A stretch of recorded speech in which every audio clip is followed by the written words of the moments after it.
So one area that Nvidia, in my opinion, is doing really well in terms of the GPUs, some of the power efficiency and the power draw is actually reasonable. Compare it to the 7800 XT, for example, which has a TDP of 263 watts.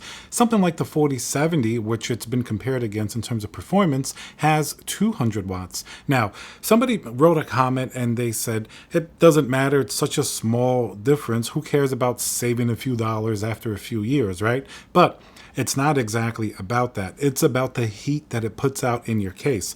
I've been building in some like small enclosures like mini ITX, and let me tell you, you really learned about thermals. In comparison, let's take a look here. This is a big case with a lot of airflow. Well, it's not the largest case, but it's like a big mid tower to a larger case, and this is going to be the Be Quiet Shadow Base 800.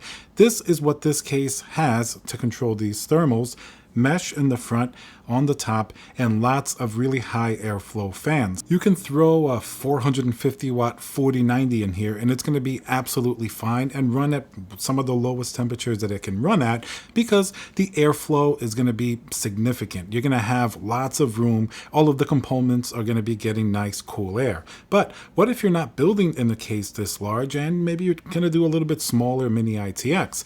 For example, I was just building in the Lian Li Dan A4 H2O case, which is a very tiny little case. Now, in here, you can fit an RTX 4090 Founders Edition, which is kind of cool to put something like that in a small case, and a 240 millimeter AIO. You might be thinking, well, that's a lot to pack into a small space. The thermals are actually like fairly decent. Like you'll be in the 60s, sometimes low 70s C in terms of the CPU and the GPU. Not bad at all, and they're under the point of like any type of thermal throttling. Here's the problem though, because it's such a small enclosure, everything is heating up. I had my NVMe drive, which is a Gen 5 T700 from Crucial, in sort of the the Asus Mini ITX motherboard with the little heatsink on the motherboard, and the system shut down because that NVMe drive was overheating. Not because I was using it to transfer files, I was actually playing a game, but because the small enclosure doesn't have nearly that much airflow. While it can handle the components, everything else was getting really, really hot in there. Was becoming like a little oven. So that shows you something like the 4090. If I had something in there like a 4070, that wouldn't happen. In fact, that's exactly what I had to do in a different small case, put in a less powerful GPU, because the GPU was right on top of the NVMe drive and it kept, shutting it down because the NVMe drive was overheating even with a heatsink. Now, you have to do some other type of an external heatsink or get more airflow into the case.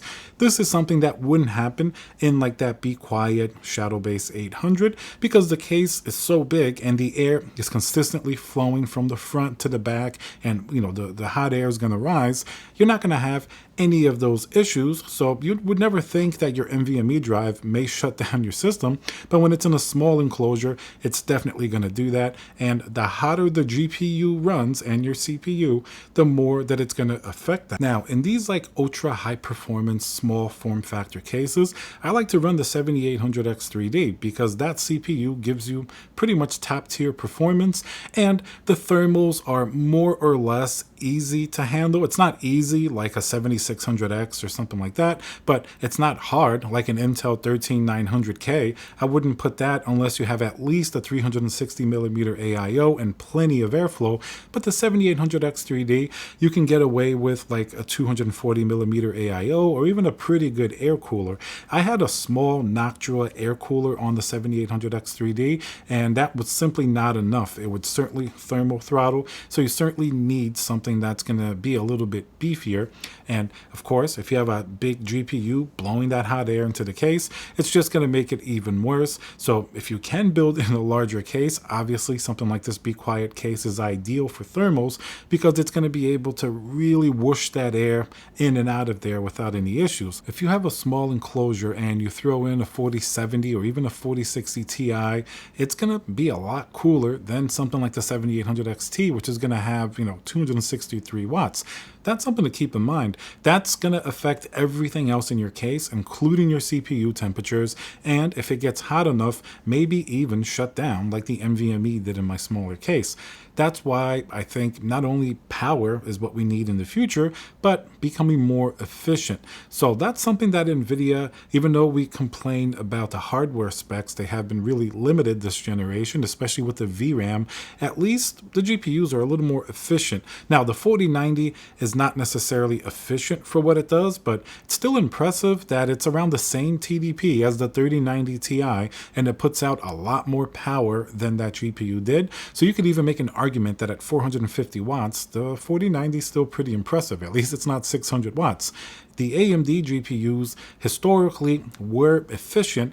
This generation, it certainly seems like they're having a little bit of an issue with, with power, and they have to up the power to make sure the GPU performs better and can beat some of these Nvidia GPUs. But on the other side of the coin, they do have better VRAM, like the 7800 XT has 16 gigabytes and a wider memory bus at 256 bits. Compare that to the 4070 at only 192 bits and 12 gigabytes of VRAM, and you can see where some of that extra power is perhaps justified with better VRAM. But depending on the case or enclosure that you build in, that's definitely something to keep in mind. In a big case, like that Be Quiet case, you can certainly put any combination of hardware that you want. But if you're going to go smaller, especially mini ITX, these GPU thermals are actually really important. And sometimes you can't even fit some of these big GPUs with big coolers in small cases. And even big cases have had trouble with the 4090. You had people not being able to close the glass on certain cases. You had people not even fitting their GPUs in a large case. So that's something else that more power is actually going to present itself as a problem when the air coolers on these GPUs need to be larger and larger. So something else to keep in mind. All right, guys, let me know what you think. How powerful is your GPU compared to the amount of power and heat that it's throwing out in your case? Remember to subscribe, and I'll see you guys on the next video.